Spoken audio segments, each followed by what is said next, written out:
Welcome back to another live question period. We've also got more to talk about before question period starts. Thank you for those who are just watching my broadcast on the European Union elections and how they might have a positive impact on not having a nuclear war, not having a nuclear third world war. Glad I was able to get that story out to you today. And very important, what else is going on with this spy scandal? And I say it's the worst Canadian spy scandal since Igor Guzenko in 1952, I believe it was. And this is unbelievable to me that the Liberal government is so blasé about this on the one hand that they just think, well, it's against the National Security Act to mention any names to say who these people are. So what we can do is just not renominate them. Okay, does that mean no one's going to notice which MPs did not get their nomination or were not even allowed to run for renomination? This is just stupidity. We need to know the names of these people. And if somebody committed treason, and clearly this is treason, it's treason, and this is spying, espionage. Let's stop saying it's collusion. It's espionage. It's spying. Just like what went on in that biolab in Winnipeg by those two Chinese scientists was espionage and spying. It wasn't just two scientists not doing their job very well. It was espionage. And what these elected officials named in this report, and let's have a look at it again in a minute here. Yeah, the National Security Intelligence Committee of Parliamentarians, NSI COP, the Special Report on Foreign Interference in Canada's Democratic Processes and Institutions. Now, this has been mentioned in parliamentary committees, but you've got to see this to believe it. It's not just bad enough being blasé and we don't really care about this, but to make fun, to poke fun, to be snide because the opposition wants answers is beyond the pale. Let's watch one of our least favorite MPs. Every time she comes on during question period, somebody out there always said, hey, it's so and so from Friends. Yeah, and I've started saying that because she comes across as somebody who's completely airheaded. Jennifer O'Connell. Let's listen to what Jennifer O'Connell had to say.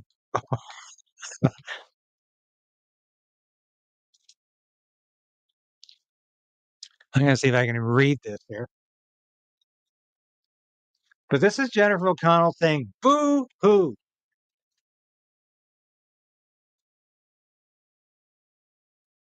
And you see, she actually responded. Mercedes Stevenson of CTV was there. And she commented on the fact that O'Connell was sitting there making stupid remarks about the opposition members who wanted answers about these MPs. And I've heard the number 11 bandied about. We're not sure how many. We're not sure how many MPs are actually implicated in this. But I can pretty well guarantee you they're probably liberals because that's who foreign powers are going to go after. They're going to go after government MPs. Duh.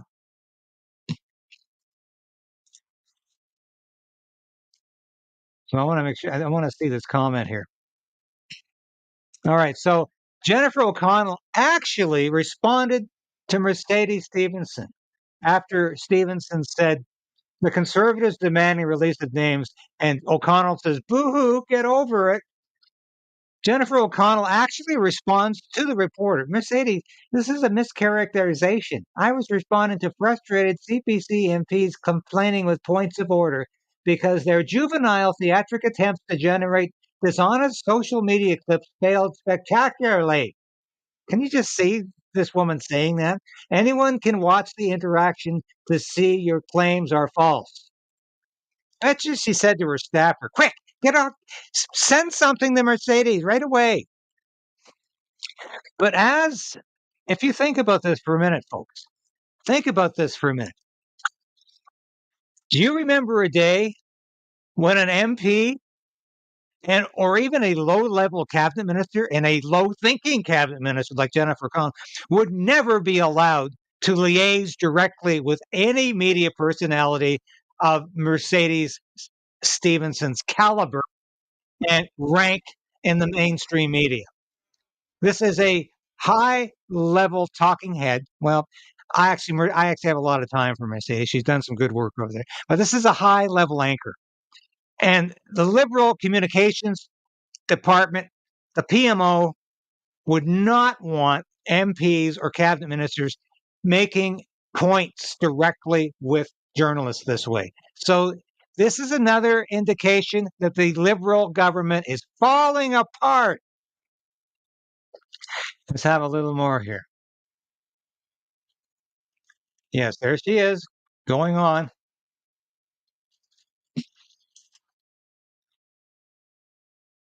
She actually, if you can see from this slide here, she actually locked down the comments from the public.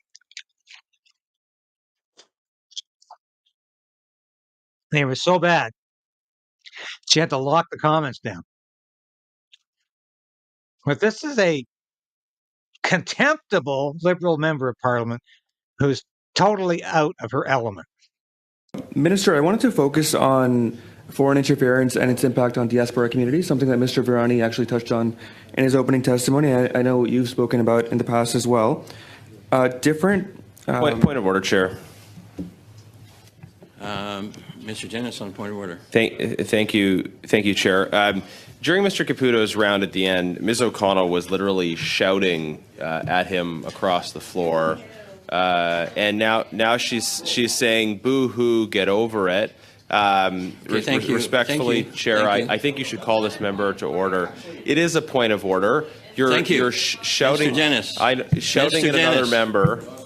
No, sorry, I've got a point of order. Speak to the chair, please. Great. I hear your point of order. Thank I would you. encourage all members to not talk across the table. Yeah. Talk Just to the get to the chair point. when they recognize. Get to the point of order. It would be helpful to us all. I hope you call Ms. O'Connell to order, because she wasn't cross-talking. She was shouting in order to disrupt Mr. Caputo's round of questions. Mr. Gahir, go ahead, please. Great, thank you, Chair. Across the floor.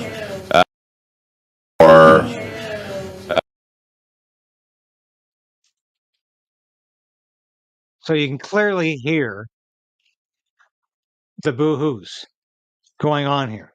And this is absolutely outrageous. So who do you think these people are? Textbook treason is how one national security expert described what's going on in this report. But I don't need an expert to tell me that espionage is spying, that spying is espionage, and that spying and espionage together are treasonous. That's what's going on here. So do you think maybe some of these treasonous MPs are liberals? Because they work for the government. And if I was a foreign power, if I was an agent for a foreign power, I would be targeting government MPs and government cabinet ministers, because they're the ones with the most power. They're the ones who can get things done for me. They're the ones who are most apt to have their hands on the mechanisms of power. They're the ones who are most apt to be able to deliver what I want.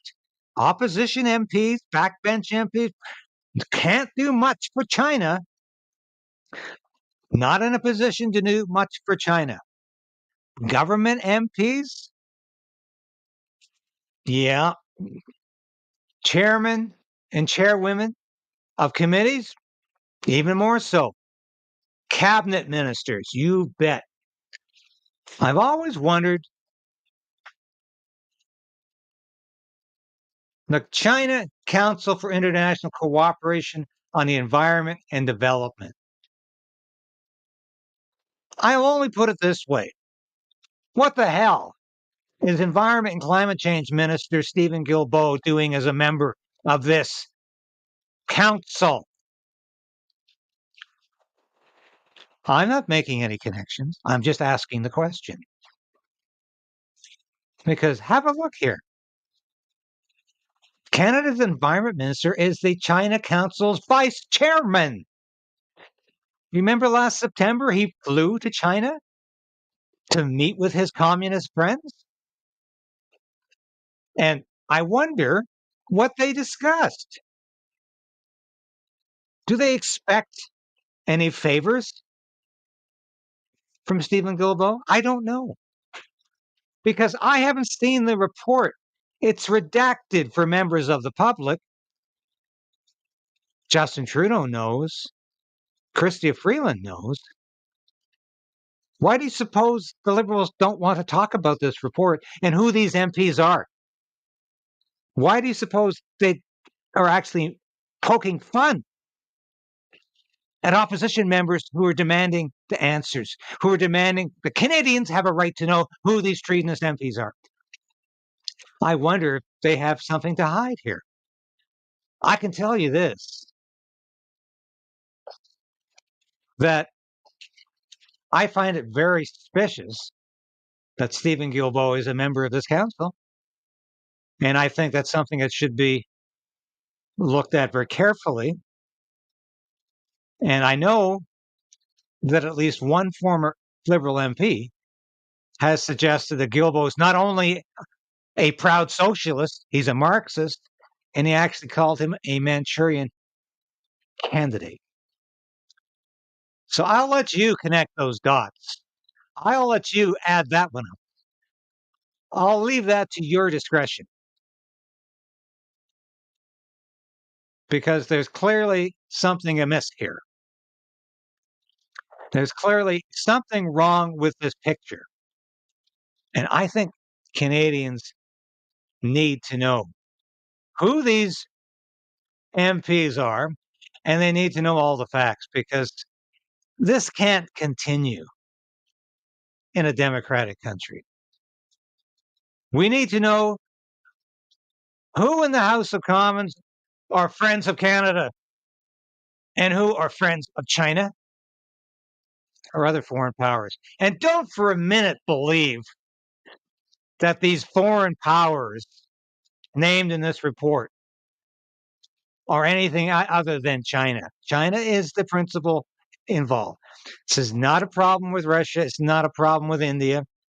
Yes, they were named, but the report made it quite clear that the overwhelming villain in trying to entice or entrap or blackmail or buy MPs is China. That's the one thing that report was unequivocal in terms of identifying. They couldn't name the MPs, at least publicly, but they were quite clear as well. If you read that report, and I encourage you to do that, you can find it on the internet. Read the redacted report, and you'll see there's no question that this activity is spying. This activity is espionage, and we need the answers. So I'm going to go to question period momentarily, and you'll see your favorite speaker is still there. Wonder what he's been up to lately. And by the way, the Liberal MP who has called Stephen Guilbeault a Manchurian candidate was Dan McTeague, a former Scarborough member of Parliament during the Chrétien years. And he's now constantly bothering the Liberal government about their crazy energy policies and their reliance on green energy. I've interviewed Dan McTeague many times. I consider him a friend. I knew Dan McTeague when he was an MP and he was serving in the House of Commons. And he was always a man of principle.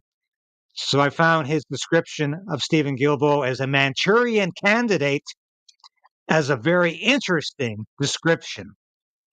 And I'm sure you will, and you do as well. So let's go to question period now. And let's hope there's some questions from the official opposition from Pierre Poilievre. Here we go. Haute Saint-Charles. Monsieur le Président, Mr. Speaker, last week we learned via the report of the National Security Committee of Parliamentarians that some members had, and I quote, semi-wittingly or wittingly participated in the efforts of foreign states to interfere in our politics. This is an extremely disturbing revelation, which is why we need to know who these members are who are collaborating with hostile foreign countries. Will the Prime Minister, yes or no, reveal the names of these members and the unacceptable actions of which they are accused? The Honourable Minister of Public Safety. Mr. Speaker, I thank my colleague for his question. I'm a little bit surprised because the person sitting next to him, the parliamentary leader, sent me a letter over the weekend suggesting that the Hug Commission should look at these matters, that it was the appropriate forum with the precautions in place. The House is discussing today a motion from our friends at the Bloc Québécois that we will support, and I think it's an important time for Parliament to come together and to support the work of the Hug Commission, and that's exactly what we intend to do. The Honourable Member for Charlesbourg, Haute-Saint-Charles. Mr. Speaker, Canadians expect their government here and in the Senate to work in their interest. I'm pleased to hear the Minister's answer, but I'd like for him to confirm if officially the Prime Minister will reveal to Commissioner Ugg the names of elected members and perhaps senators who have been involved in working with foreign states. Will he give the names or not? The Honourable Member of Public Safety. Once again, Mr. Speaker, our colleague should consult the person sitting on his left. He knows full well that the Hug Commission has access to exactly that type of information. The Hug Commission has access to all of the documents that the Committee of Parliamentarians consulted. The government has already been in touch. Privy Council officials have been in touch with the Hug Commission to discuss how we can advance on this matter. This is the responsible way to do things, and to rise in the House and to ask for a list of names to be revealed. He knows full well that's irresponsible, and we won't do that. They want to bury this. They want to hide from it. Calgary Forest Lawn. Certain members of this House acted in the best interest of hostile foreign regimes interfering in Canada's democracy. This is a disgusting betrayal of Canadians who elected us to represent them in this place. We as MPs are supposed to serve Canadians, not foreign hostile actors. Why is this Liberal NDP government fighting to protect MPs' names, collaborating in the best interests of hostile foreign regimes and not Canadians? The Honourable Minister for Public Safety. Mr. Speaker, I'll repeat what I said a moment ago in French. We agree with members of this House that the appropriate forum to look at these matters is the Commission, already set up and operating. Set up, I would remind colleagues, with the unanimous support of all parties in this House. The Hug Commission has access to all of the documents of the National Security and Intelligence Committee of Parliamentarians looked at. Officials from the Privy Council office have already been in touch with the Hug Commission to determine the best way forward. We think that's a responsible way to proceed, not simply standing up and illegally announcing a list of names like my colleague suggests. When you hear the best way forward, you know the Liberals are up to their usual. Disgusting response from this cover-up coalition. This government turned a blind eye to foreign interference to protect their own partisan interests. They refused to hand over documents to that commission, and now they won't release the names of the MPs in this House doing dirty work for foreign hostile regimes. Canadians need to know who these MPs are. Is this Liberal NDP government really going to let sitting members of this House working against the interest of Canadians run in the next election? This is a cover-up again. The Honourable Minister responds. I'm just going to encourage all members, please, not to express their voices unless they are recognized by the chair. The Honourable the Honourable Minister for Public Safety. Again, Mr. Speaker, the government will be supporting the motion before the House today brought by the Bloc Québécois, asking the Hug Commission to examine this very matter. We think that's the appropriate way to do it. The Conservatives are pretending that you can stand up and release a list of names. Mr. Speaker, I asked the Deputy Commissioner of the RCMP, Mark Flynn, this morning, what would happen if I stood up and announced a list of names like my colleagues are asking me to do? And he said I would be subject to criminal prosecution. So Mr. Speaker, I'm not going to do that. Man, you've got the RCMP in your front pocket. Give me that. The Honourable They've co-opted the bloc now. They've fourth co-opted the They've had years to do separatists something again. and they've done nothing. And speaking of cover-ups, Mr. Speaker, there's another one. Last week, the Parliamentary Budget Officer revealed that this government is hiding a secret carbon tax report that proves a majority of Canadians pay more into this scam than what they get back in these phony rebates. But this Liberal NDP government did what it does best. They put a gag order on the PBO, keeping the truth from Canadians. When will this Liberal NDP cover-up coalition lift the gag order and release the report to confirm what Canadians already know, that this Prime Minister and his carbon tax scam are not worth the cost? Once again, I'm going to remind members to please not take the floor unless they are recognized to speak to do so. Yeah, so don't that we don't can run hear off the with the floor. questions and we can hear the answers. The Honourable Minister for the Environment and Climate Change. Thank you, Mr. Speaker. We respect the work of the PBO, who provides independent analysis on the government. Conservatives, unfortunately, are misleading Canadians yet again. Our government has and will continue to support the Parliamentary Budget Officer to fulfill his role and his office. The report correctly confirmed that 8 out of 10 Canadians get more money back in rebate than they pay in fuel charge. The Parliamentary Budget Officer said that carbon pricing is the least disruptive measure to use to fight climate change. Instead of misleading Canadians, Mr. Speaker, Conservative should take math classes over the summer and come up with a real plan for the economy and climate change. Does this half-wit suggest other people should be taking math classes? The Honourable Member for La Prairie. Today, we're debating a Bloc Québécois motion to expand the OG Commission's mandate to investigate foreign-influenced members. That's a cop-out. Why did we table this motion? Because the Liberals are consistently unable to show leadership on the issue of interference. They're always lagging behind, and frankly, they should be embarrassed that the Bloc Québécois has had to take this initiative again today. They are the government. Why do they always have to be up against the wall before they move on foreign interference? It's not a bad question. The Honourable we've got the separatists taking the lead on this. What a Mr. screwed Speaker, up I country. thank my friend from La Prairie for the question. Good news. The work I've done together with him and other parliamentary leaders last summer led to the HUG Commission, and we believe, furthermore, that the terms of reference that we negotiated with our friend from La Prairie allows them to do the work that is in the block motion. We will support the motion at the vote tomorrow, and we will work with the HUG Commission to find the best way to move forward. The Honourable Member for La Prairie. Last Believe week this? in Do question you believe period, this, people? when I asked what this We got the government was separatists going to taking do the to lead. ensure that no one in the House was working for foreign powers, the Deputy Prime Minister responded by talking about interest rates. The Bloc is concerned because of this threat to democracy, and she gave us murky spin. It speaks volumes about the Liberals' lack of seriousness. It's not a big deal, according to them. Well, yes, it is a very big deal. Will the government cooperate fully with the UG Commission once its mandate has been expanded? Our democracy depends on it. The Honourable Minister of Public Safety. Absolutely, Mr. Speaker. The answer is yes. And as I've said, it's a discussion that senior officials from the Privy Council have undertaken over the weekend with the HUG Commission. We will always be there to ensure that the UG Commission has everything it needs to shed light on these circumstances. What a bunch of scoundrels these are. What a bunch of total The Prime traitors. Minister has confirmation that MPs knowingly worked with foreign governments to undermine Canada. He's known for 11 months and done nothing. All the while, Canadians have been harassed. Canadians have been threatened. A Canadian citizen was killed, all linked to foreign governments.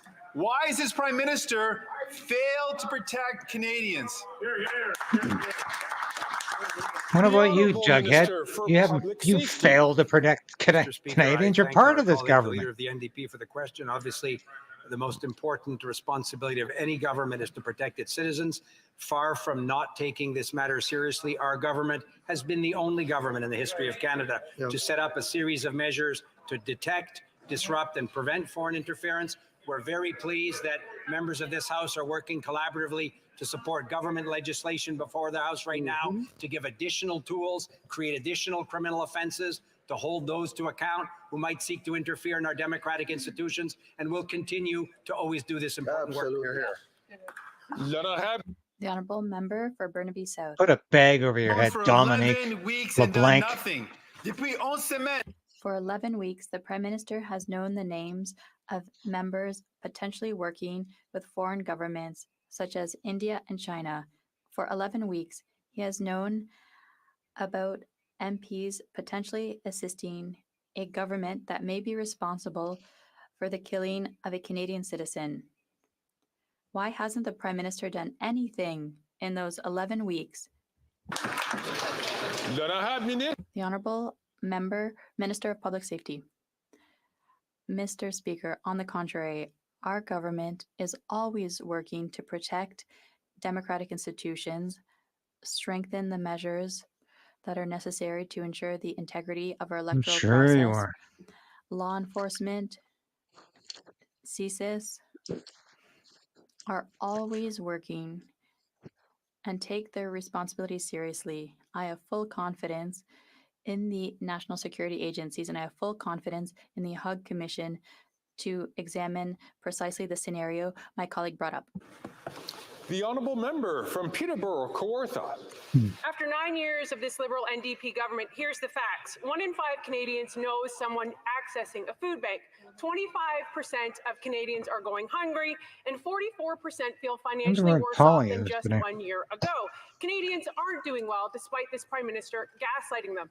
And it gets worse. Now there's a PBO report that reveals the true cost of the carbon tax. So why aren't they allowing the PBO to release it? He's been gagged, and now we want to know why. We'll get the same answer from Manchurian candidate Gilbo. Mr. Speaker, God, she looks pretty bad today. in this city Sleepless who seem to nights, be gagged sleepless are weekend. Conservative MPs. They're not allowed to express their true views when it comes to ending a woman's right to choose. And Well, we had to get none of them abortion in are here, didn't we, allowed to Airhead express Freeland? a view on tax fairness. But Mr. Speaker, tomorrow they're going to have to stop deflecting and evading and take a stand. We'll see if they support fairness for every generation. The honourable member from Peterborough, Kawartha. Well, thank you for that perfect example of deflecting. Again, this is not hearsay. This is a letter sent by the minister's office to the PBO, okay? He is saying to the PBO, this is the real cost of the carbon tax. Conservatives have been saying for months to axe the tax because we know it drives up the cost of literally everything. It is causing misery. The Liberals say that's not true. So if it's not true, why the gag order? Why are they not allowing the PBO to release this carbon tax cover-up that shows the true cost of what it's costing Canadians? The Honourable Deputy Prime Minister, Minister of Finance. Mr. Speaker, we believe in investing in affordability for Canadians with programs like a national school food program, dental care, a national system of early learning and childcare, and we're going to pay for it in a responsible way with tax fairness. So I would like to invite that member to lift her own personal gag order and come clean with Canadians on whether she supports tax fairness or whether she supports tax breaks for the wealthiest among us. The honourable member from Carlton That's Trail, stupid. Eagle Creek. Deflection. Canadians are not being fooled by this Prime Minister or that Deputy Prime Minister. They know the carbon tax is making their lives more unaffordable. Last week, the Parliamentary Budget Officer confirmed that a secret government report shows that the carbon tax costs Canadians more than they get back. The Prime Minister has forced the PBO to sign a gag order so that he can't share that report. Canadians deserve the truth. When will this government come clean with Canadians and release the report? The Honourable Deputy Prime Minister and They Minister are of Finance. such prevaricators, this government. Mr. Speaker, Mr. Speaker. the people who are not going to be able to fool Canadians for very much longer are these Conservatives.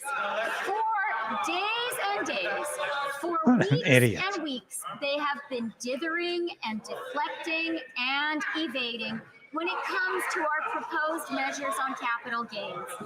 Tomorrow, Your they're gonna have proposed to take measures a in stand. capital So gain I are going to invite the bankrupt member people, opposite destroy to lead the way life. by lifting her own personal gag order and saying what she believes. Well, you Ask know they've got members something again, to hide. who've been really Whenever pretty they good resort today, is to please abortion just not take the floor until they're and recognized by the chair. suggesting I'm certain we all want to hear the the question capital from the honourable gains member. tax is going The to be honourable member from Carlton fair. Trail, Eagle Creek. Well, the fact of the matter is, Mr. Speaker, Canadians know that after 9 years, this Prime Minister is just not worth the cost or the corruption. He is desperate to cover up his own secret report, which shows that Canadians are worse off under his carbon tax regime. He knows it, we know it, and Canadians know it. When will this Prime Minister lift his gag order on the Parliamentary Budget Officer Hey, and release that's the Bob his Dole of report? Canada. He knows the Canadian The people. honourable leader of the government in the House of Commons. Mr. Speaker, on Friday, surprise of surprises, that very member from Carlton Trail, Eagle Creek, informed, I'm sure for the first time, her own caucus colleagues, but indeed the entire House of Commons, that she picks and chooses which parts of the Conservative platform she runs on. This whole party, we know, ran on a price on pollution in the last election, but this member stood up and told us that she really didn't. So maybe she could tell us right now which parts of the Conservative platform she doesn't approve of today. Stupid response. All these people are just fatheads. Canadians are not buying what this Prime Minister is selling because they know the carbon tax is not worth the cost. Canadians can't put gas in their car, food on their table. They know the real pain of the carbon tax. So does a parliamentary budget officer who confirmed that the Liberals have an economic analysis of the carbon tax that shows the real pain of that tax, but they refuse to release it. I wonder why. Maybe because it confirms what Conservatives and Canadians have been saying all along, that the carbon tax isn't worth the cost. Right. Will the Prime Minister unmuzzle his budget watchdog, table a report, and admit to Canadians that the carbon tax is all pain, no gain? The Honourable Minister of Finance and Deputy Prime Minister. Mr. Speaker, the people who I sincerely believe need to be unmuzzled are the Conservative MPs. I think that it is time for Canadians to know It just keeps which repeating the Conservative same MPs stupid believe talking a point. woman's right to choose should be ended in Canada. And it is definitely time for Canadians to know whether Conservative MPs believe in tax fairness or whether they believe in tax breaks for their wealthy friends. And Tomorrow, we'll where find were you when women had no right to choose whether to take the COVID vaccine? I could see You why the Liberals half-witted don't want to answer this oh. question. The Prime Minister tried to sell this fairy tale that Canadians are better off paying the carbon tax to Canadian mayors last week. He got booed off the stage. Yes. Even big city We mayors showed that. know that the carbon tax isn't worth the cost. It fuels homelessness and food insecurity. I Food hope- banks are saying visits are up 50% and they can't even keep up with demand. We There's a showed that secret Liberal yesterday, report folks. I don't know if you watched understands that. or shows that the Liberal carbon tax is not worth the cost. Will the Prime Minister table that report and the carbon tax cover-up and admit to Canadians that the carbon tax is all pain, no gain? That Trudeau is so delusional. He's there congratulating himself, believes in all of his talking points. Mr. Speaker, the Conservative leader is fond of making inflammatory statements. He called our system of early learning and childcare a slush fund. He called co-op housing Soviet-style housing, and he called brave You have a problem with that? dismissively a faraway land. But he is silent on one issue, and that is It tax is. fairness. Tomorrow, he's not going to be able to dither anymore. Every single Conservative is going to have to take a stand. We'll see what they really believe. Good. There's no question it's Spanish taking that. The Honourable Member for Beauport-Limoilou. We need to revisit the Auditor General's 3 disturbing reports. She paints a picture of a total loss of control over public funds. Under the Liberals, there has been an explosion of untendered contracts with no explanation. Consultants have gotten rich without accountability and without anyone even knowing whether or not they delivered the required services. public funds were allocated to ineligible projects. How is it possible to lose control to such an extent without a single person being held accountable? The Honourable Minister of Public Services and Procurement. Thank you, Mr. Speaker. I thank my colleague for asking that question. It gives me the opportunity to remind the House that the Auditor General's work and the work of all other... I'm just going to take a brief break from Duclos, who never has anything new to say. See, a lot of you folks are talking about the temperatures. And of course, Trudeau was at this Federation of Municipal, this conference of mayors and reeves is really what it was. And he's parroting his own talking points about 8 out of 10 Canadians and about climate change and how all these people are coming to Canada to invest. And we're number one on the G7. Of course, it's all lies. It's all crap. But he's still talking about global warming. He doesn't even understand that his own climate change people have moved away from global warming because it's getting so cold.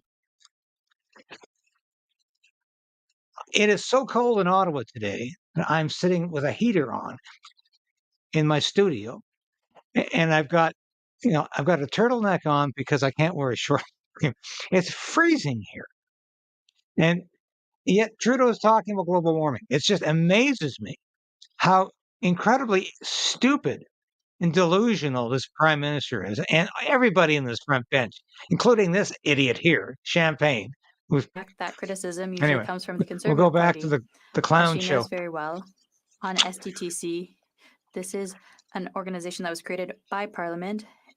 The chair of the board of directors stepped down and more as well. But more importantly, we've changed the model to continue to send money to small businesses that fight climate change.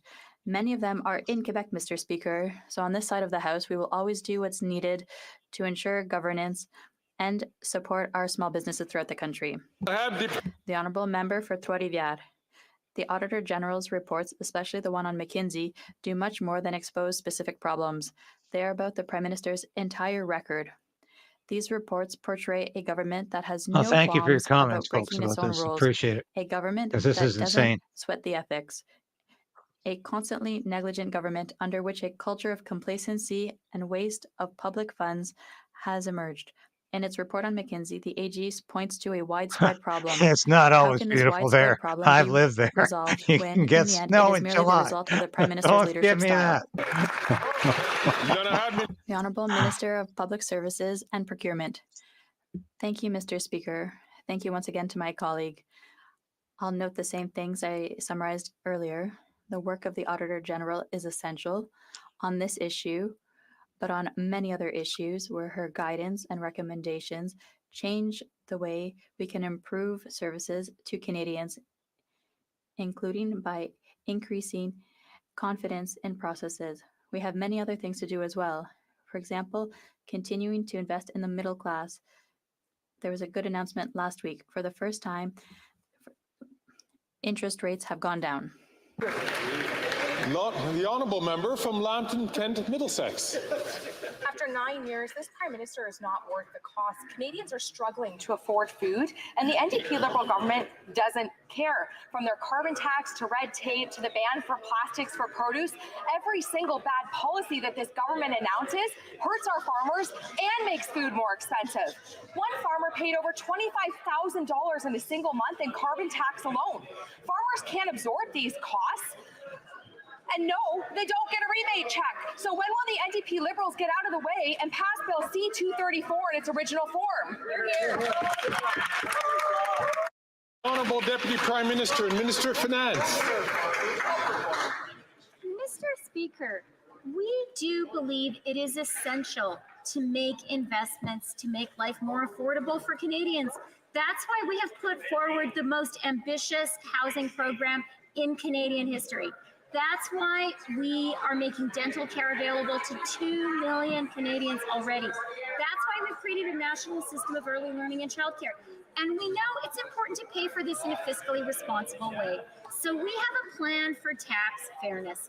But the Conservatives prefer austerity and helping their wealthy pals. Tomorrow they're going to have to admit it. I can't believe they're still hyping their capital Another fairy gain. tale from a liberal who clearly doesn't understand food production. The government can't deny that paying $25,000 in a single month in carbon tax is punishing this farmer. The NDP Liberals live in la-la land if they don't think that these costs get passed on to Canadian families. So when will this government leave fantasy land, stop hurting our farmers, and pass Bill C-234 in its original form? Global cooling minister. That's The Honourable great. Leader of the Government in the House of Commons. Mr. Speaker, Yeah. Canadian farmers know, but this member apparently does not, that 95% of all farm fuels are already exempt from the price on pollution. Why is this volume so low? For the very tortuous parliamentary process that this party has submitted that bill to. I'm glad that my counterpart, their House Leader, has finally relented and allowed it to be debated today. But we'll see how the opposition determines to go forward on that bill that they presented and they are responsible for. Yeah, good point. The Honourable Member for Beauce. Mr. Speaker, after 9 years, the Bloc Liberal coalition continues to make life more expensive for Canadian families and farmers. By allowing the Senate to gut Bill C-234, they are contributing to the demise of a generation of farmers. The Bloc and the Prime Minister are not worth the cost. Food prices have never I don't been know why so high. the volume's and going food down. bank use has increased by 25% in the last 6 months in Beauce. Will the government commit today to vote according to the will of Canadians and pass Bill C-234 in its original form? The Honourable Leader of the Government in the House of Commons. Mr. Speaker, farmers in Beauce are very smart people. They know very well that 95% of farming fuels are exempt from Lie. all Totally form false. of They price on make pollution. that This is one a up. They've message that totally seems to have fabricated that escaped their fact. member, however. It's completely So made I up. will give him a reminder that the bill he is talking about will not be able to assist those farmers. I look forward to seeing the process that the Conservative You Party are a will use swine. to try and get this You're an bill utter through. swine, McKinnon. The Honourable Member from London Fanshawe. Steelworkers Local 2918 at IMT Defense are proud to build the equipment Ukraine needs to defend itself against Putin's illegal invasion. But they're underpaid and can't afford food or rent. Despite receiving millions in taxpayers' dollars and sky-high profits, their employer hasn't been treating these workers with the respect they deserve. They've been on strike since early June to demand fair wages. When will the Liberals finally stand up for Canadian workers and ensure tax dollars go to good-paying unionized jobs? The Honourable Minister for Labour. Mr. Speaker, we are aware of the situation. We will stay on top of it and we will keep the member informed. Thank you very much. The Honourable Member from Winnipeg Centre. Mr. Speaker, big telecom companies are adding to the struggles of women and gender diverse people fleeing violence. While telecom Gender CEOs diverse lay off people. staff What and the give hell themselves is huge that? bonuses, a recent report found that Bell, Rogers, and TELUS force extra fees and long wait times on victims trying to change their phone numbers or leave shared plans with their abusers. When will the Liberals stop being soft on telecom's giants and force them to improve services for people fleeing violence? Hear, hear. The Honourable Minister for Innovation. Mr. Speaker, I'd like to thank my colleague for a very important question. I found the situation she's describing as unacceptable, Mr. Speaker. As she knows, we have been very tough on telecoms CEOs around the country, Mr. Speaker. I can tell you, Mr. Speaker, despite these conservatives who are laughing, this is a very serious question, Mr. Speaker. This is about protecting women. This is about protecting consumer. This is about being Canadians. Mr. Speaker will follow When up have you and ever make sure protected that we're anybody? the situation. You just love to have these people kicked in the ass out of the House of Commons. Oh. System from scratch. What choices would we make as Canadians? Would we give the greatest tax advantages to those who make the most money, or would we insist on paying a fair share to keep Canada strong? The next generation of young Canadians across this country are leading the way and telling us that they want a And they're fairer getting the and hell out of forward-looking Canada. Canada. Can the Deputy Prime Minister and Minister of Finance tell Canadians how this government is making this vision a reality? There's no The vision Honourable and there's Deputy certainly Prime no Minister and reality. Minister of Finance. Capital Thank you, Mr. gains tax Speaker. is incredibly Mr. inept. Speaker, Canadians believe in fairness. Many of In the fairness. wealthiest Canadians make most of their money through investments, and they can often wind up paying a lower overall tax rate than a nurse or a carpenter. That's not fair. That's why That's today not our fair. government is introducing changes that will result in a small number of well-off Canadians paying a little more tax. This will make our tax system fairer. That is fairness for all generations. Here, here.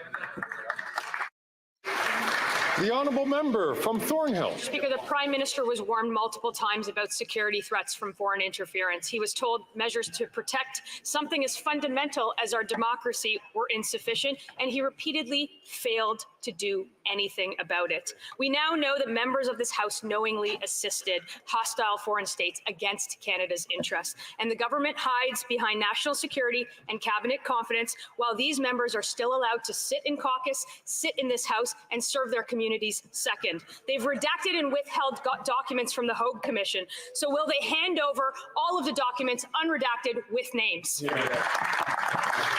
Honourable Minister for Public Safety.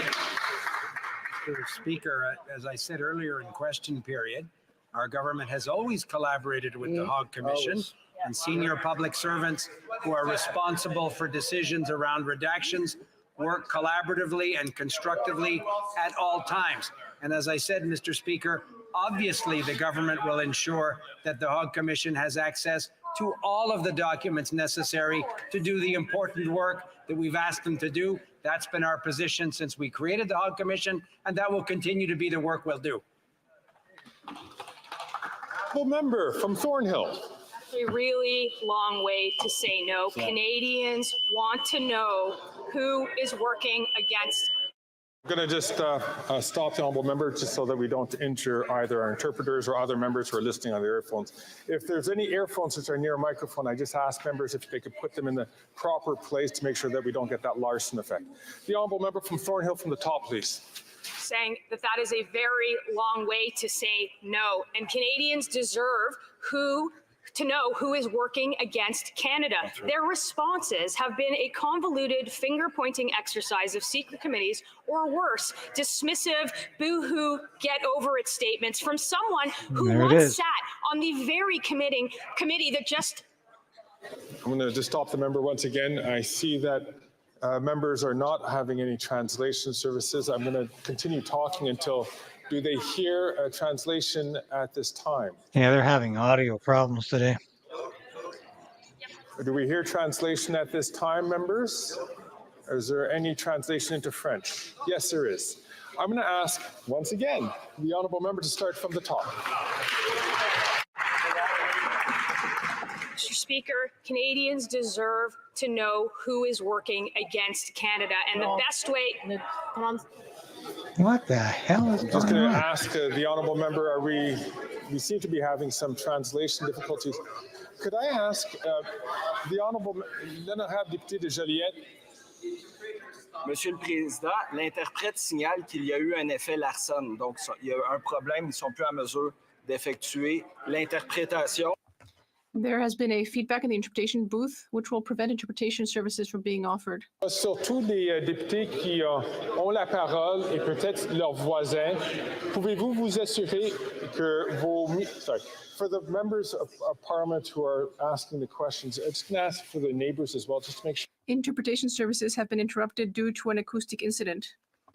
And then we will... Acoustic incident. I'm going to just stop You for a never know second. what the hell these people are going to cook up as an excuse. This is so crazy.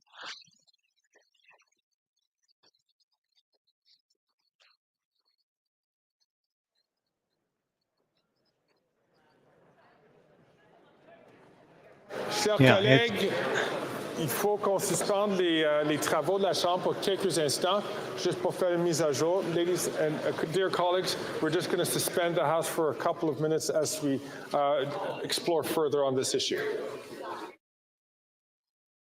All right.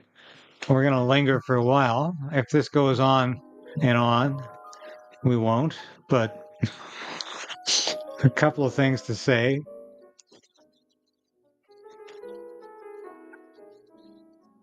Well, I understand. I'm probably going to lose half of you when we do this here, but it. I was fascinated by your responses about how it's getting so cold this season. There is no summer, and yet idiots like Justin Trudeau don't even know that the climate change agenda doesn't even talk about global warming anymore because that's been demonstrably debunked. They talk about climate change and nothing but climate change. So it doesn't matter what happens to the weather. If it gets colder, that's climate change. If it gets warmer, well, that's climate change. Hurricanes, floods, forest fires, it's all climate change. So they can't really lose because they don't define the consequences of climate change. And this is why it's a scam. And some people are getting very rich off this, clearly. And it just amazes me. Here we are sitting around waiting for this house to resume because the translation services suddenly don't work. They had an acoustic incident. Yes, it's amazing. But for Freeland to be suggesting that it's somehow a challenge to the Conservatives to oppose her tax on capital gains going from 50 to 66%, it's just incredibly delusional because this is a tax that it's not killing industrialists or big business. It's impoverishing and hurting retired people. It's hurting middle class people who usually are trying to sell a property or a cottage or a house that they've invested their money in. And liberals don't understand investing your money because all they're about is the public purse. It's about taxpayers funding them. So they don't understand people who go through personal commitment, who put their own money into their financial future. Because liberals aren't about that. Liberals are about taking your money away and spending it. But this capital gains tax is phenomenally stupid.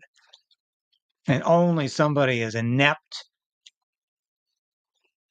as Chrystia Freeland and Justin Trudeau would somehow think this is about fairness. This is a government that spends twice as much as it takes in. And the capital gains tax was the only means that the government found as a quick fix to this in its last budget. Because once again, it's a deficit budget. It's a national debt budget. And it astounds me that they're that delusional that they think people are going to buy into this. It's just incredible to me. But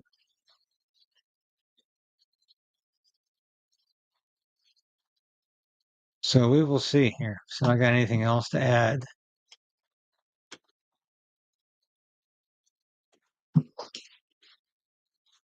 But anyway, I would encourage anybody who has got the time to have a look at this report because it is astounding. And it really is, it's an indictment of how poor Canada's national security is.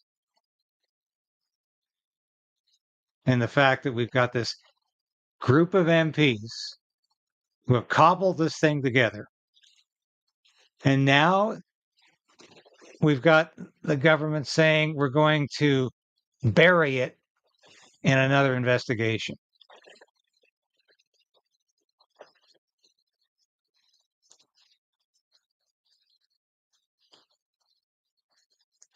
Anyway, I don't know how much longer this is going to go on here, but we will stick around for a while. We will stick around for a while.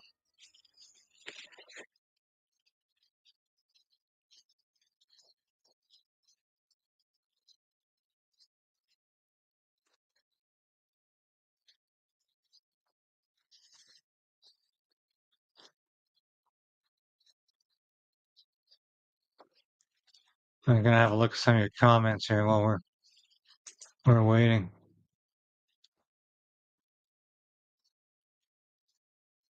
See, well, Trudeau was at this Federation of Canadian Municipalities, this FCM. He repeated his own talking points about 8 out of 10 Canadians are getting more back in their pockets. I've got a cent back in my pocket from this carbon tax. But he also repeated lines you hear every day in the House of Commons, usually from Chrystia Freeland, or Champagne, Squeaky Champagne, or, well, innumerable other of the front benchers who like to say that Canada has got the best record in the G7. It's got the worst. It's got the worst record in the G7. And Canada right now is not attracting foreign capital. It's not attracting investment.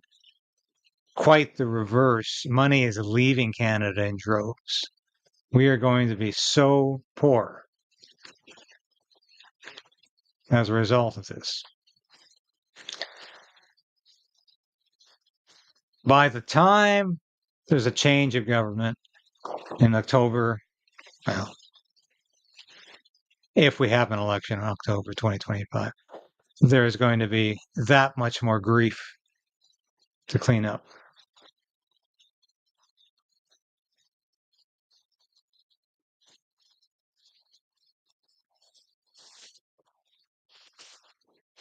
I have a feeling they're not going to be able to fix this today.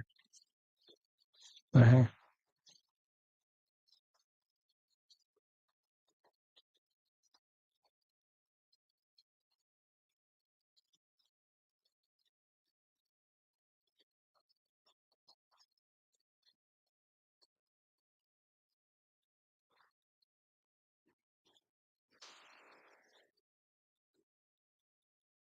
Yeah, I kept your comment up, Sandy, because that to me is what this capital gains tax is all about. It's people like you who are going to suffer the most, not this mythical, very, very wealthy, the most wealthy in Canada. It's people like you who are going to suffer as a result of this insane capital gains tax. And of course they know that, but it's all talking points to them. It's all talking points.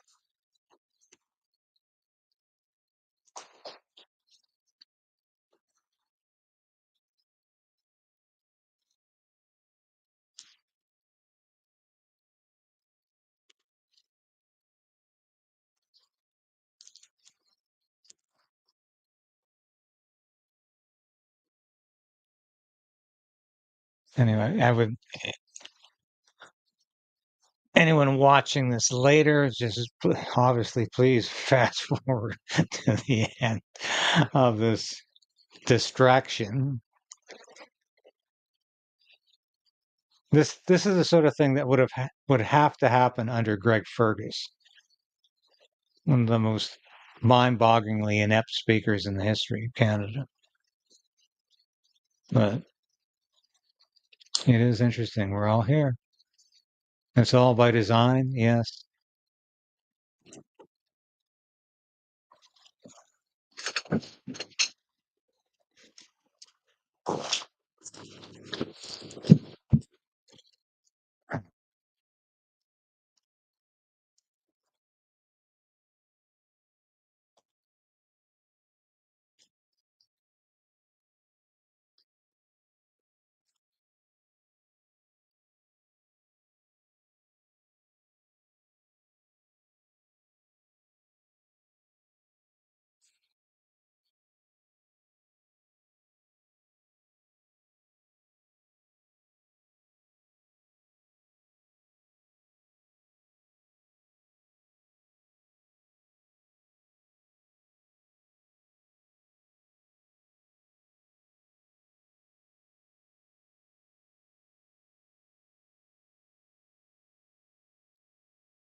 Yeah, I'm gonna show the some of these slides again of the boo-hoo incident until we get this resolved, because it is quite funny. So as soon as things are back, I'll switch back. But it just it amazed me how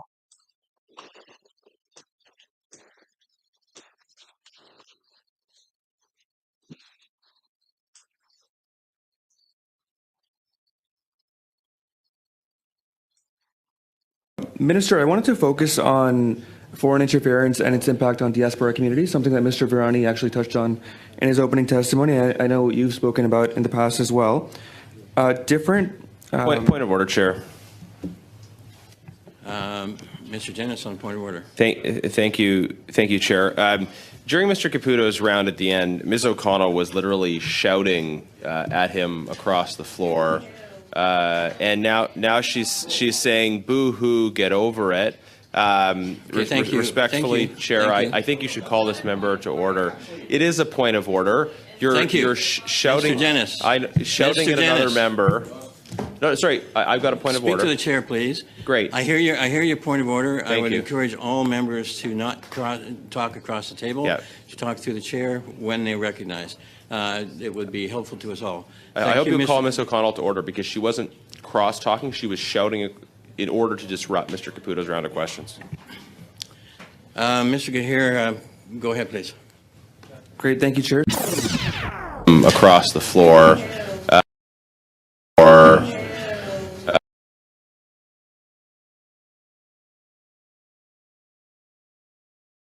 yeah, she's quite a work, and that's how she felt. She was doing her bit for the Trudeau government. Yeah, I'm surprised. Thanks for hanging in there, folks. I'm absolutely amazed that the speaker is not.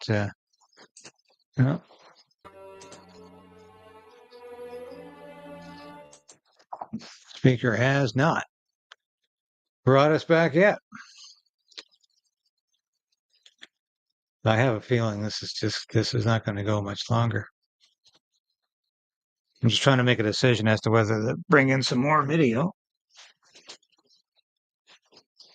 I got some great stuff from the weekend, but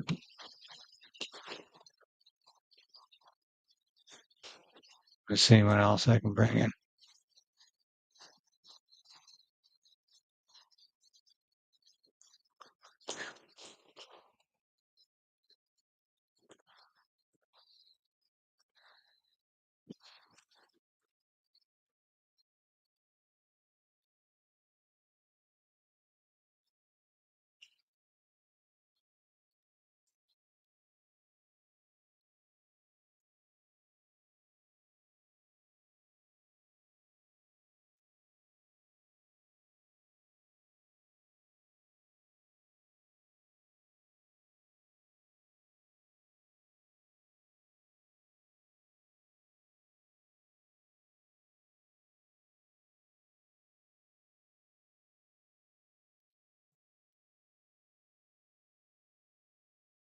I know. Let's listen to how Freeland I just want to responded ask to the about the spy NSCOP report. and my question is for Deputy Prime Minister Chrystia Freeland.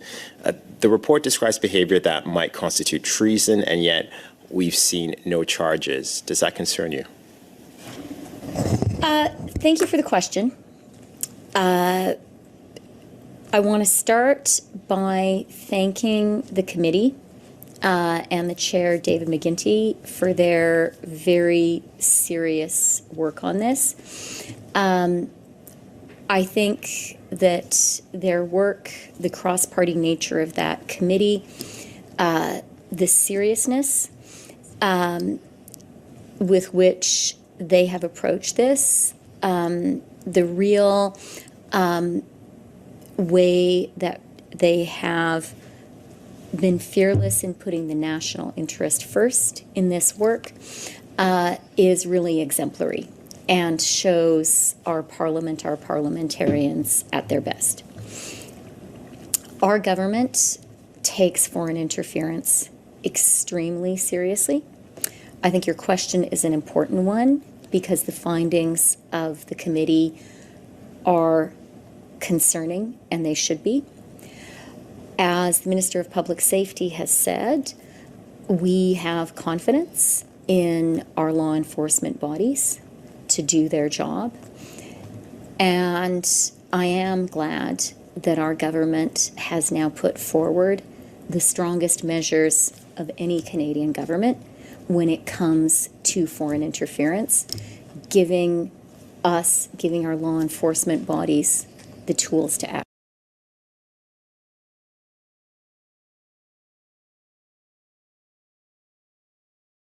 Well, that was a bit of nothing, of course, but that's how seriously they're taking it. You saw it today in the House of Commons during question period. How seriously are they taking this? Well, not at all. They've just kicked the can up to the road a ways, and they're hoping that the Hogue inquiry finds another way to make it disappear. So this is par for the course for this Liberal government.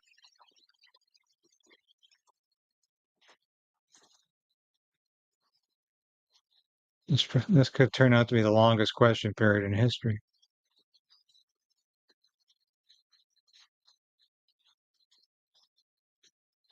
But it shows you the ineptitude there, that they would not be able to come back within 5 or 10 minutes and say, no, we're going to cancel we're going to cancel for this today, or we can't find a solution to the problem. But no, this is the most inept speaker, and he's emblematic of the government he serves, and he does serve the Liberal government. He's not there for all parliamentarians. And this is, of course, a huge disaster.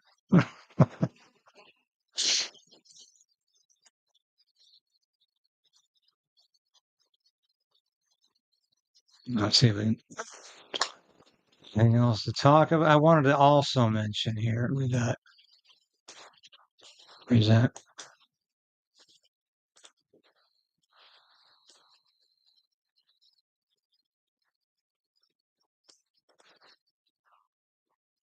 If any of you are in Ottawa, coming up next Saturday, this is June the 15th on Parliament Hill.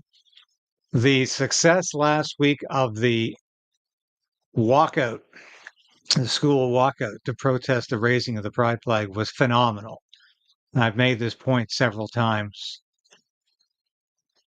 50% across the country, as high as 70% in some areas. But it was absolutely gratifying that a lot of people said this couldn't happen in Canada, just like the people said there couldn't be a 1 million person march in Canada, but there was. It was successful. It turned out to be 1.5 million people participating, and I was the master of ceremonies here in Ottawa for that. So this one is targeting what is loosely called gay or pride season. I don't even call it gay, it's called pride season. It starts with Pride Month and it goes on now for an entire season. But in reality, the government is funding it 12 months of the year. And it's indoctrination of children at schools. And children should not be forced to be indoctrinated into this whole. It's not even, it's an ideology, but it's also to some extent, it's a perverse theology. And thank God there is pushback and there's resistance to this. And I think if you have a chance to be a part of this on Parliament Hill next Saturday at noon, please show up. There's going to be a great crowd in attendance, and I will be the master of ceremonies there. I'm very proud to be part of that.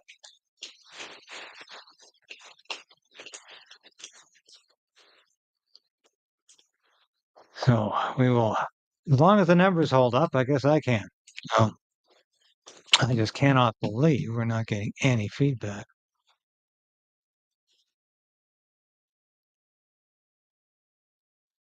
The numbers, the numbers keep. I don't believe this. We're not just like people just want to commune on this station, even though we're not. And I know I always hear from you about how painful it can be to listen to question periods. And it's very true. It can be a very painful experience because the answers are, of course, never answers. And when you hear someone like Chrystia Freeland stand up a dozen times during question period and say the same thing in the annoying way she says it, it can be like dragging your fingernails on a chalkboard. And we used to joke, those of us, who used to watch this on Parliament Hill when I worked in Parliament Hill, we used to joke that the only people watching question period were MPs, staff, and shut-ins because it could be so painful to watch. But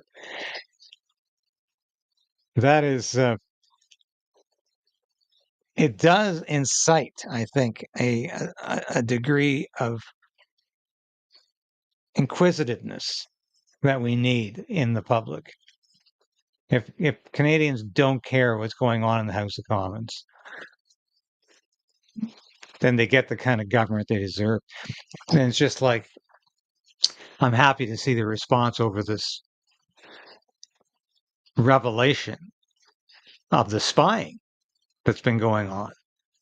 And people really do care. They want to know who these MPs are. In fact, if you read the report, it says elected officials in one part of the report. In another part, they say MPs and senators were targeted. Now, having worked on Parliament Hill for about 8 years, I can tell you that foreign agents are probably not going to be targeting opposition MPs to the same degree that they're targeting government MPs because they simply know there's a larger quid pro quo coming from the government MP than it would be from an opposition. They simply have access to the power structure. They have access to that much more money, government programs, cabinet ministers. So I don't think the Liberals are in any way anxious to have this revealed. But I'm not sure they have the power to stop it at this point. And that's going to be interesting.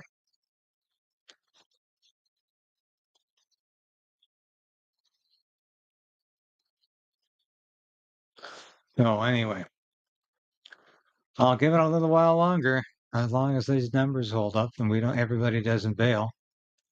I will see what's going on here. But I think it's time to get I'll keep posting your comments while I can here. Because I know there'll be a mass exodus at 4:00, so as everybody watches Redacted. So I'm not on Redacted today. We didn't do any interviews this morning, but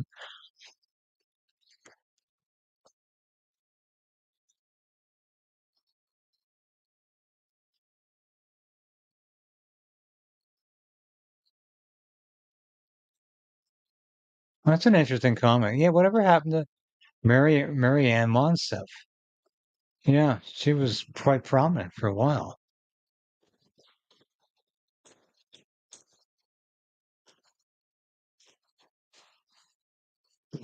Oh, that's so...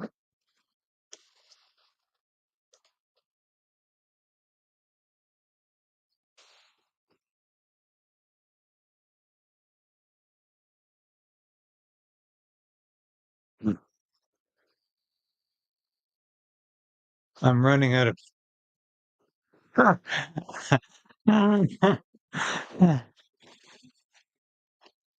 Now that is too funny. I'm running out of beer. I'll send Trudeau the bill. Yeah. No, we didn't. Yeah, send Jenna Suds the bill. Frozen Canadian. So. Ah.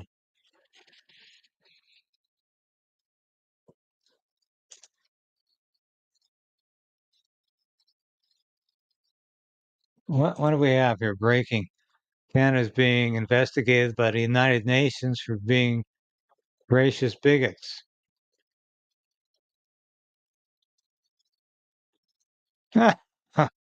Well, the United Nations has investigated us for this in the past. So.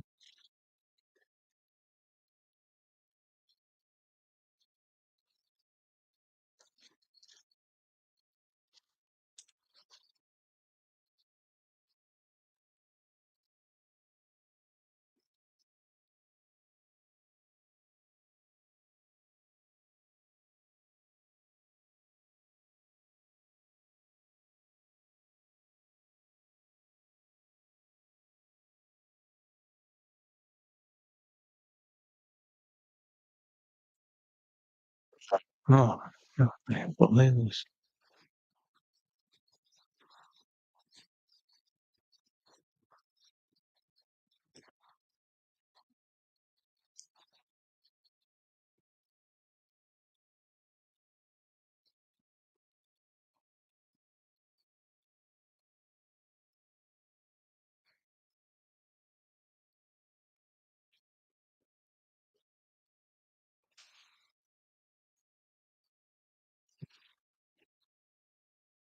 I'm just going to grab a freshness myself here, but I will continue to keep this on for a while anyway.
Yeah, still here, folks. I cannot believe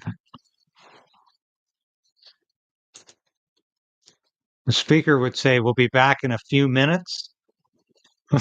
How stupid is this guy?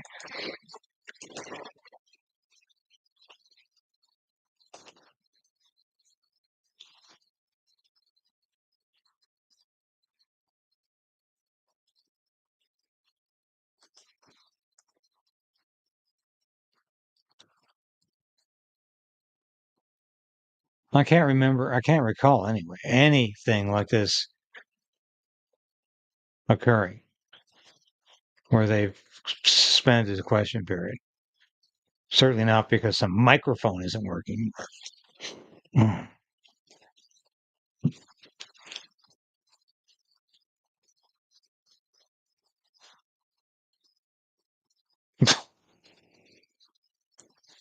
I'm telling you, the MP is going to rue the day they ever elected that Fergus, because now he's impossible to get rid of.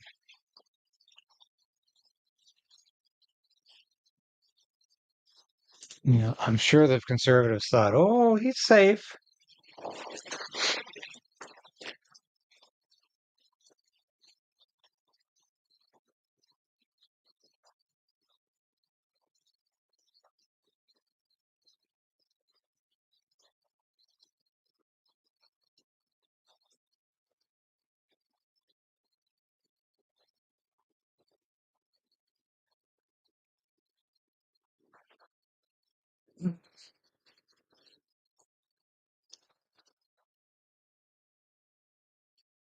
This has turned out to be 25 minutes now?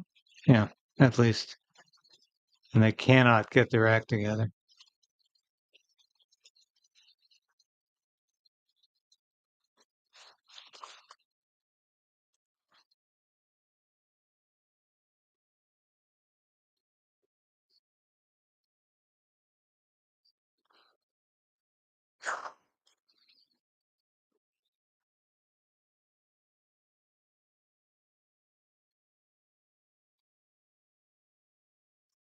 Well, I'm going to find something else to put on here because I can't keep talking about nothing.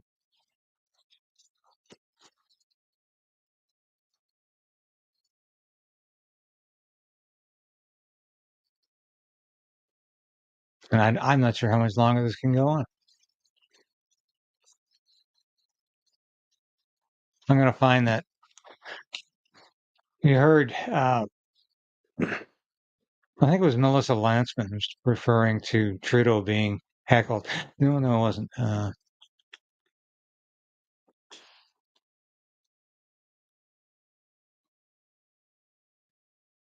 have a feeling they're not coming back.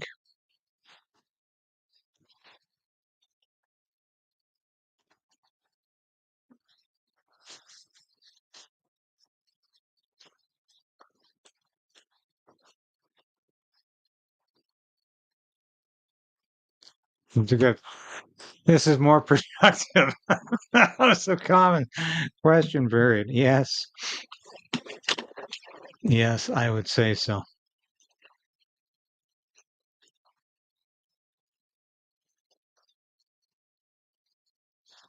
Here, I gotta find something else here.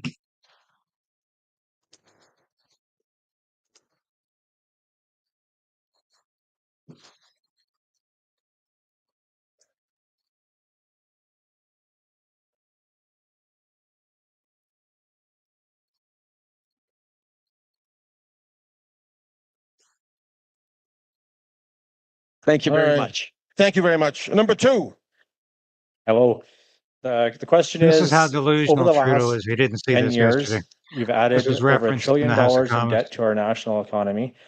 That comes along with a price tag of approximately $32.3 billion in debt servicing costs per year, which if we divided that money between every municipality in Canada, every single municipality, small and large, would have an additional $9 million. And since we all know that the budget will not balance itself, when are you going to balance the budget? Excellent. Well, listen, I really appreciate the question because it gives me an opportunity to sort of highlight some of the things about how the Canadian economy is doing. There are the three largest AAA rated economies in the world are the United States, Germany, and Canada. On the carbon price, it actually puts more money in the pockets of 8 out of 10 Canadian families. That's a parliamentary budget officer who says that. It's absolutely true. Thank you, Prime Minister. Microphone number one. Total Good idiot. afternoon, Karina Williams, Reeve, Northern Sunrise County. Prime Minister, I would like to know if you have been in person to the Northeast region of Alberta to actually see our oil and gas industry. If so, where and when? Because your misinformation continues, which I am confident would not be the case if you experience the true clean industry for yourself, and that way we would not need the carbon tax. Thank you. Prime Minister. I've visited Fort McMurray and the oil sands many times over the years, but I haven't been to that particular region. You're absolutely right. But I do know how important the energy industry is to this country. And I say energy writ large because oil and gas has been a strong driver of the national economy for many, many decades. When Alberta does well, Canada does well. And that's just a basic truth. And that's something that we need to make sure we're continuing.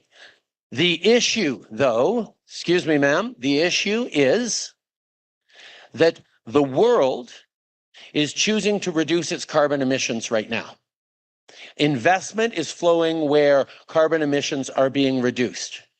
And we want to make sure that we continue to be part of providing energy solutions to the world. The oil sands were a technological innovation to get energy out of the oil sands. It took technology to figure it out. There's a technological problem we're having right now of reducing carbon emissions around the world because the world is warming at an alarming rate. We need to respond to the challenges of climate change. And quite frankly, we need to make sure that the energy industry in Alberta is not just able to reduce. The world is warming at a very alarming rate. That's what I was talking about earlier. He doesn't even know the vocabulary. He doesn't even know the talking points. The climate change fanatics don't even say global warming anymore. But Trudeau does, because he's an idiot. Its emissions, but able to innovate so there are more good jobs for Albertan energy workers for decades to come, even as the world becomes less reliant on oil and gas. That is the situation we're facing right now. It's not me who's decided that the world is changing the way we consume energy. That's happening. And if Alberta and Canada are going to be part of that transformation and indeed benefit from continuing to provide energy to the world, we have to continue to invest in transforming and reducing our emissions while we continue to provide energy to the world. And the price on pollution, the carbon tax, is an important part of that. It has been designed so that 8 out of 10 families get more money back every year from that price on pollution than it actually costs them. That's the core math of it. It's a way of driving down our emissions while we prepare for a stronger economy of the future. And I know Albertans want to protect our environment for future generations like all Canadians do. And that's what we're going to continue to do together.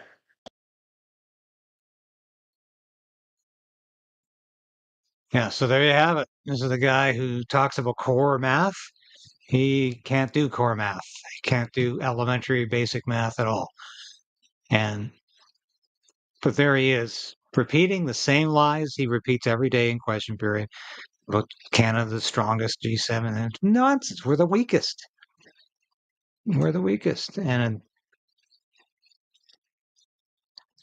anyhow, I don't think this is going to come back.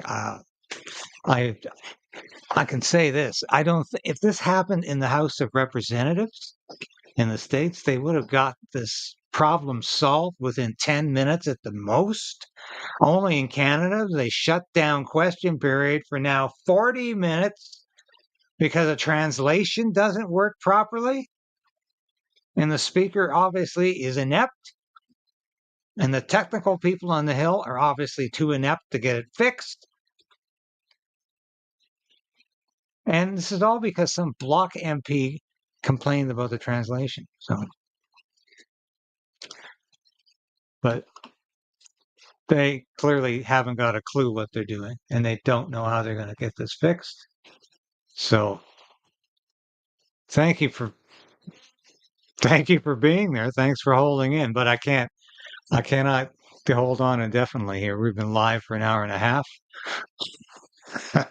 That's absolutely ridiculous.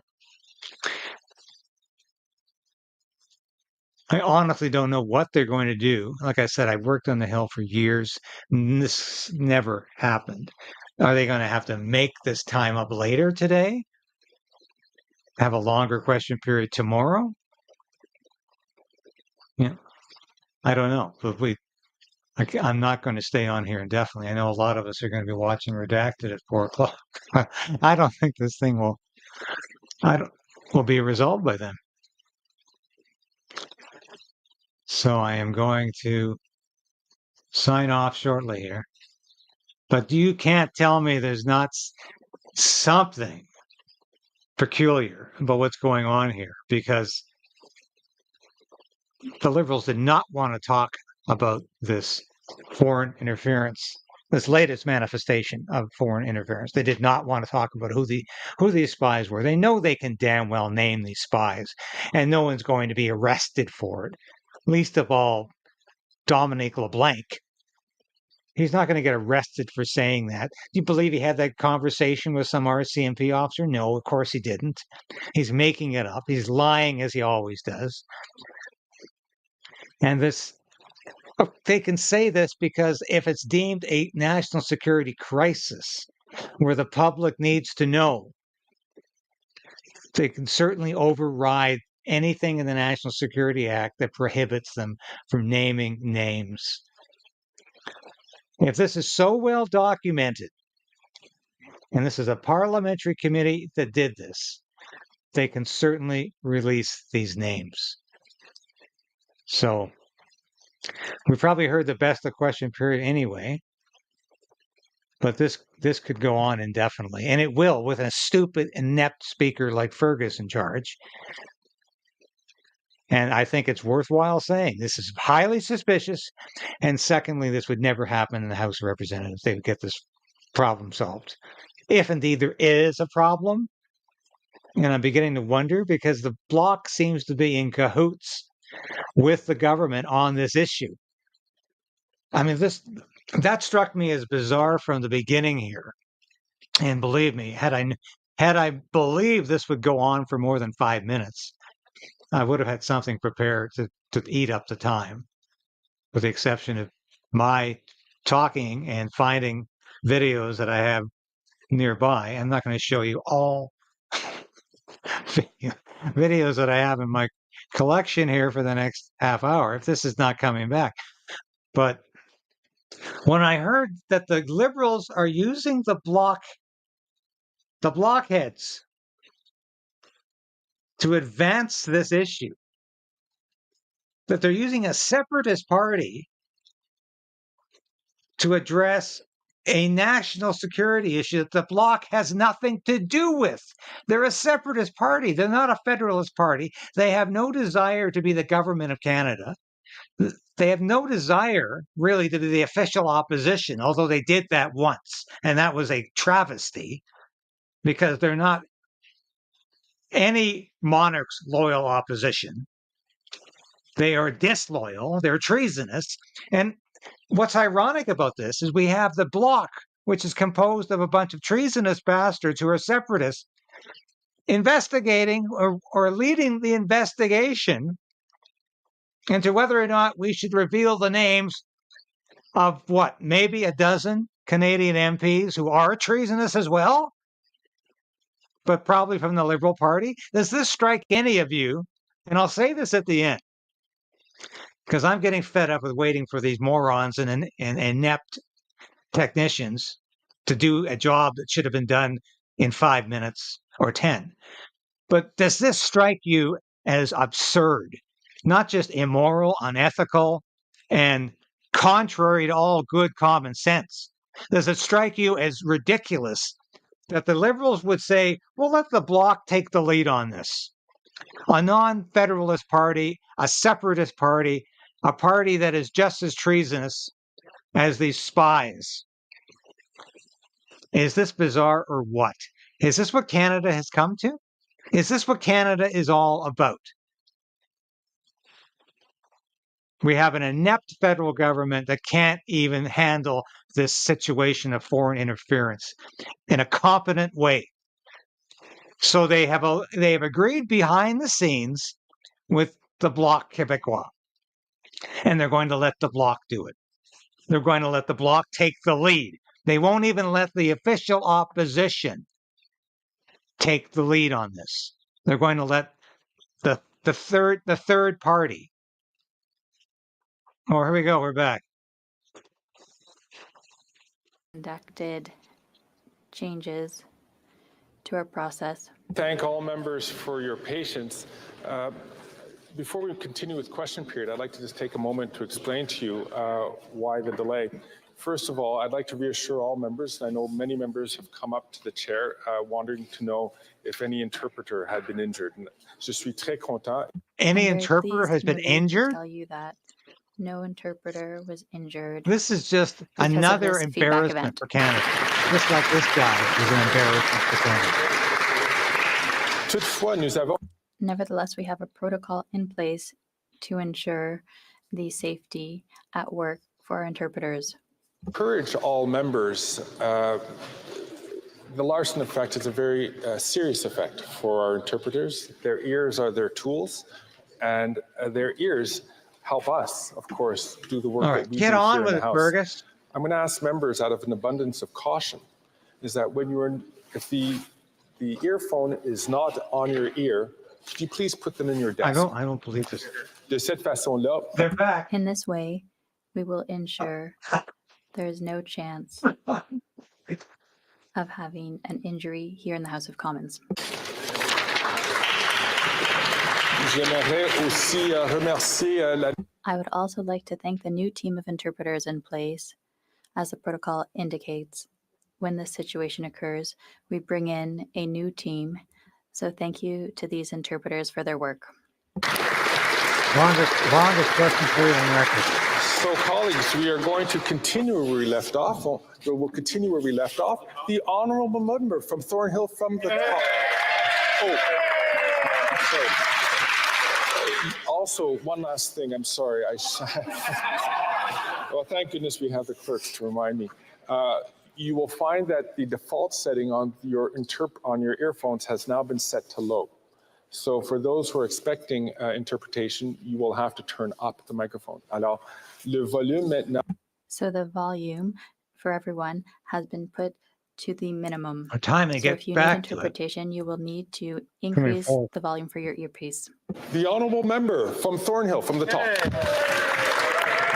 Mr. Speaker, that was a very long way to say no, and Canadians deserve to know the truth. Their She picked up responses right have where she been a left off. convoluted finger-pointing exercise of secret committees, or worse, a dismissive boo-hoo get over it from someone who once sat on the very committee that released this damning report. If they won't tell the truth, I'll ask the minister one more time. Will they send every document, redacted, unredacted, with names to Justice Hogue so she can release them?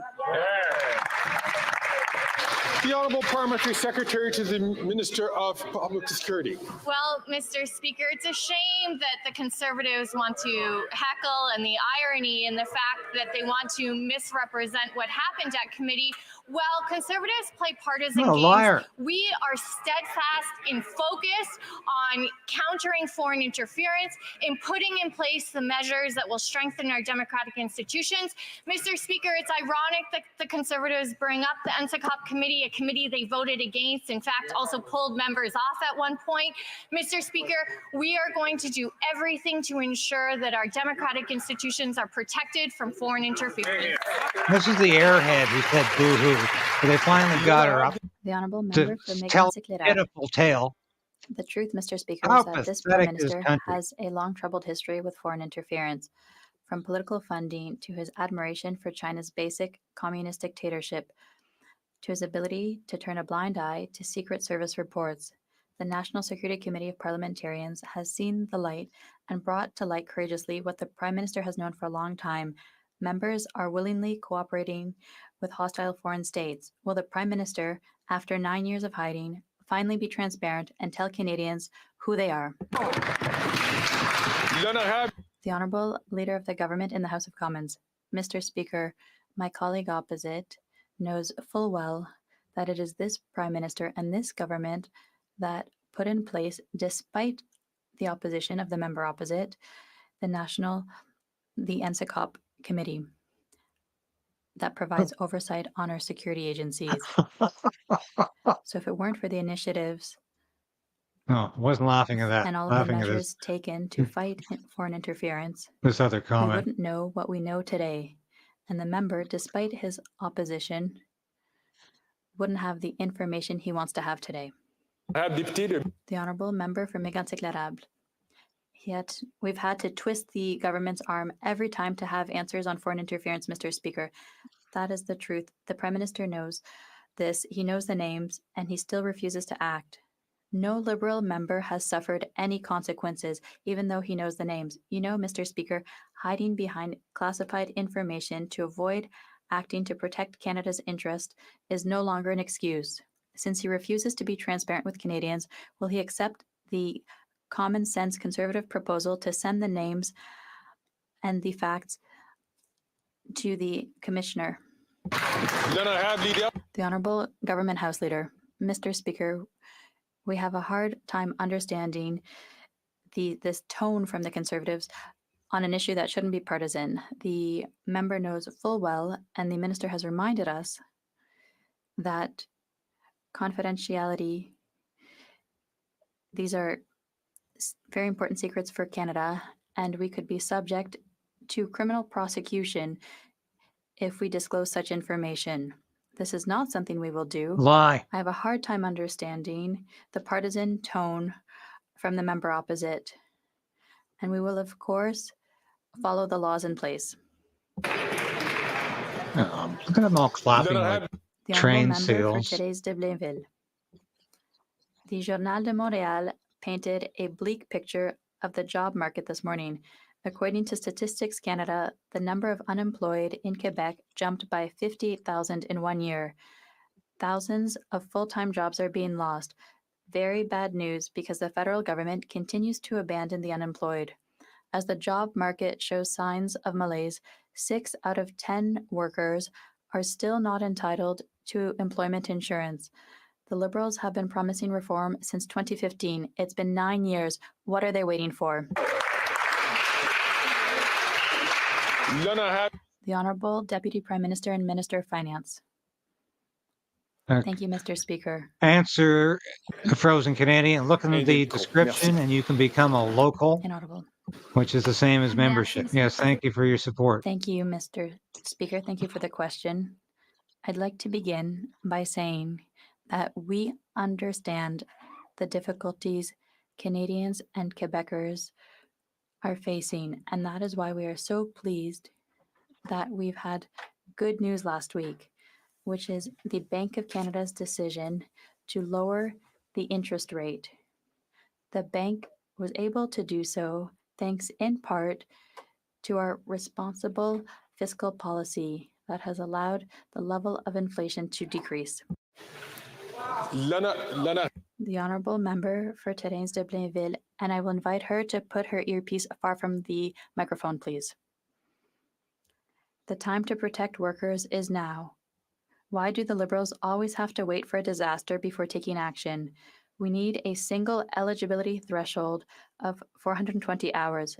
We need higher maximum benefits. We need to put a permanent end to the EI black hole. We need to correct discrimination against women who lose their jobs during parental leave. The Liberals can no longer support a system that abandons 6 out of 10 workers. So when will the employment insurance reform take place? The Honourable Minister. My colleague. There is the guy. There's Her Mr. work is very much Corrupt. appreciated. We need to reassure the House that we've already made changes to the EI system. We've extended benefits for sick leave to 26 weeks, 5 additional weeks for seasonal workers until October 2024. The member opposite and I have had a discussion on this. We will sit down again. Mr. Speaker, as the Deputy Prime Minister said, interest rates are going down in Canada, and we will be there for the unemployed from coast to coast in Canada. The Honourable Member from Brantford Brant. Explosive revelations from Global News highlight the ethical concerns surrounding this NDP Liberal government. Text messages implicate a randy and shady business dealings from a company that the employment minister has a 50% interest in. This mysterious Randy was requesting an immediate $500,000 wire transfer. This occurred nearly a year after his cabinet appointment. If the minister claims it's not him, then who is it? Yeah, bring Q-Ball back to the Honourable mic. Leader of the Government in the House of Commons. Mr. But Speaker, he won't as the do member that. across knows full well, ministers are expected to comply with among the most stringent conflict of interest and ethics provisions in the world. This minister has responded to all of the questions, and that member knows that full well. You The Honourable Member from Brantford Brant. I get that transparency is an elusive concept for this government, but it's in the minister's best interest to get to the bottom of this to clear his name. So far, his committee interventions have shown an evasiveness and a laissez-faire attitude towards this serious situation. Perhaps ethical breaches are so old hat for this Liberal Party that the minister doesn't see this as a big deal. Canadians, however, disagree. When will the minister take his scandal seriously and tell us who the real Randy is? The Honourable Leader of the Government. You don't want to know As who my the real colleague across Randy the is. aisle just pointed out, the minister spent an hour in committee answering questions from all sides of this House. The minister also has filed the requisite disclosures under the very stringent conflict and ethics provisions. Those measures are available also to the honourable colleague for consultation, and I would say that he has complied with all of those measures, Mr.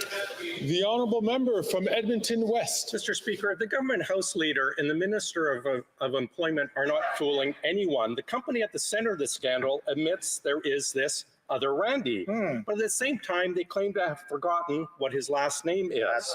In all of Alberta, there's only 630 Randys. So seriously, what are the odds that two of them are going to be working in the same tiny company at the same time, and that no one knows who this other Randy is? So will the minister just come clean and tell the House who the other Randy is? He won't get his fat ass up there to answer that one either. The Honourable Leader of the Government in the House of Commons. For the third time, Mr. Speaker, the minister is subject to the very rigorous provisions on conflict of interest and ethics of this government, A among liar. the most rigorous Obviously, in the he's world, not adhering and to he has any of these answered to all of stringent these questions. provisions. Look at, The honourable look at member these for Laval des Îles. carcasses pretending that Mr. they're Speaker, public Canada servants. is facing an existential crisis due to climate change. Older No. generations are asking what we can do to preserve and maintain prosperity. Thank you for that the wonderful next softball generation, question while and young your hard people work. across the country are worried about Where their do they own find these prospects. people? Can the Minister for Innovation and Science update this House on the government's plans for how we will harness technology to create the jobs of tomorrow and effectively tackle Yeah, they're all going to be climate change? janitorial jobs of Thank tomorrow. you, Mr. Speaker. The Honourable Minister of What a Innovation and pathetic Science. bunch. Mr. Speaker, I thank my colleague for Laval des Îles for an excellent question. You know, Oh, it's a generational real good equity question is at the there, heart of our Champagne, priorities, eh? and it was one of the central themes of the last federal budget. This week, we're making changes to the capital gains inclusion rate. These changes will allow us to fund the green energy transition and create jobs for this generation and future generations. We already see that our economic plan is working. We have record investments, and we are creating prosperity for generations to come. We know that the Conservatives will likely vote against. On this side of the House, we will always be for this generation and future generations. Member from Leeds, Grenville, Thousand Islands, and Rideau Lakes. Canadians are on the hook for a shady real estate deal between the Prime Minister and his best buddy, Tom Pitfield. We know that the Labour Minister, Pitfield, and the PM went together to Billionaire Island when the Prime Minister was found to have broken the law. We know that the Labour Minister and Pitfield were groomsmen in the Prime Minister's wedding, and the that's a Labour good Minister one. is on the Treasury Board that approved this shady real estate transaction after 9 years of this NDP Liberal government. We know this Prime Minister and Labour Minister aren't worth the corruption or the cost to Canadians. So about that cost, how much did this sketchy deal help the insider, Tom Pitfield? The Honourable Minister for Public Services and Procurement. Thank you, Mr. Speaker. Thank you for the question. My colleague knows very well that this decision, this recommendation, was made by the National Capital Commission, which is an independent agency. They are revitalizing the downtown of Ottawa, and they recommended this decision to the Treasury Board without Wow. the Prime Minister's It's the office highest viewership I've or ever any had here. other minister not associated with Treasury Board having anything to say on this. The Honourable Member for Bellechasse-les-Échemins-Lévis. Mr. Speaker, after 9 years of this Prime Minister, Quebecers are forced to sleep in shelters, under bridges, or in their cars. While retired seniors in Quebec are forced to live in motels or vans because of the lack of affordable housing, the Bloc voted for $500 billion in budget allocations, and they voted against the leader of the Conservative Party's bill to make housing more affordable, Mr. Speaker.